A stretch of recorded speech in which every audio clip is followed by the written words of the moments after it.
Hey guys, कैसे हो आप लोग? उम्मीद करता हूँ सब ठीक रहोगे। तो गाइस, पिछले वीडियो में हमने देखा जावास्क्रिप्ट के कुछ ऐसे कॉन्सेप्ट्स जो हमें आने चाहिए अगर हमें रिएक्ट पे स्टार्ट होना है। एंड इस वीडियो में हम बात करेंगे एनवायरनमेंट सेटअप के बारे में, क्या क्या चीज़ें हमें रिएक्ट के लिए चाहिए। तो सबसे पहली चीज़ और जो मोस्ट इम्पॉर्टेंट चीज़ है वो है नोड जेएस। हम चलते हैं मेरी कंप्यूटर स्क्रीन पे और उसका इंस्टॉलेशन देखते हैं।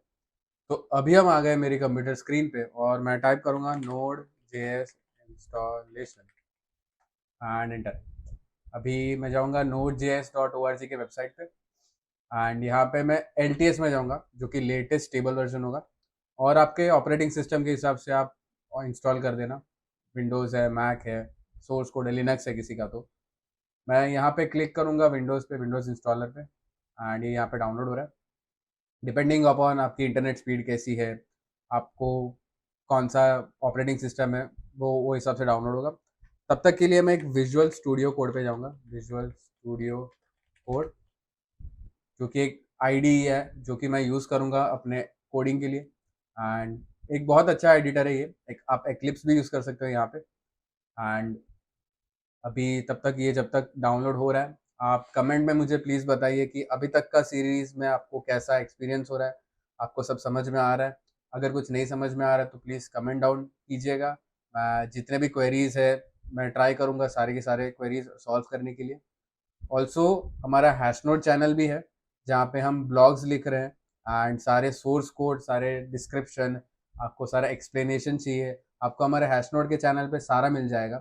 तो डिस्क्रिप्शन में रहेगा हैशनोड के लिंक, तो आपको चाहिए तो एक बार आप चेकआउट कर लीजिएगा।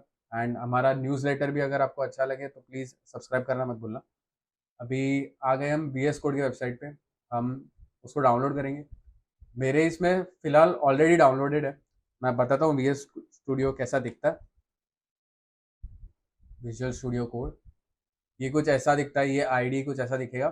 एंड यहाँ पे आपको ओपन करना होगा कोई फोल्डर पे एंड यहाँ पे जाके आपको सबसे पहले एक एक्सटेंशन इंस्टॉल करना पड़ेगा जो कि ES7 होगा, ES7। अभी मेरा ES7 का इंस्टॉलेशन का मुझे मिल गया एक्सटेंशन, यहाँ पे मैं इंस्टॉल मैंने कर दिया उस चीज़ को। आप ES7 ES6 दोनों डाउनलोड कर सकते हो। मेरा थोड़ा इंटरनेट इशू है इसीलिए थोड़ा टाइम लग रहा है वो लोड होने के लिए। अभी जब तक मेरा ये इंस्टॉल हो गया, अब मैं कमांड प्रॉम्प्ट पे जाऊँगा CMD पे एंड मेरा नोड जेएस भी इंस्टॉल हो गया। मैं यहाँ पे टाइप करूँगा नोड -v। मुझे क्या दिख रहा है, मेरा वर्जन है 18.4.1। और एक चीज़ मैं टाइप करूँगा npm -v जो कि एक नोड पैकेज मॉड्यूल है जो कि हम यूज़ करते हैं हमारे इंस्टॉलेशन के लिए। हम मॉड्यूल्स इंस्टॉल करते हैं, जावास्क्रिप्ट के मॉड्यूल्स, नोड जेएस के मॉड्यूल्स हमें यहाँ से इंस्टॉल करते हैं। और npx वर्जन भी देखेंगे, npx -v। तो ये एक मेरा वर्जन है जो कि हम रिएक्ट ऐप क्रिएट करने के लिए यूज़ कर सकते हैं। तो बेसिकली जो सिंटैक्स होता है हमारा रिएक्ट ऐप क्रिएट करने के लिए वो होता है npx create react app.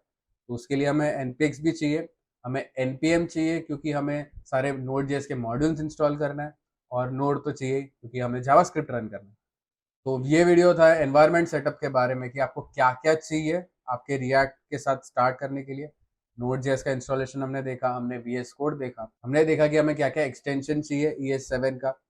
ES7 के एक्सटेंशन के बारे में एक चीज़ आपको बताना चाहूँगा, ये एक्सटेंशन यूज़ क्यों होता है? क्योंकि रिएक्ट के कोड देखने जाएँगे ना तो बहुत थोड़े लंबे हो जाते हैं।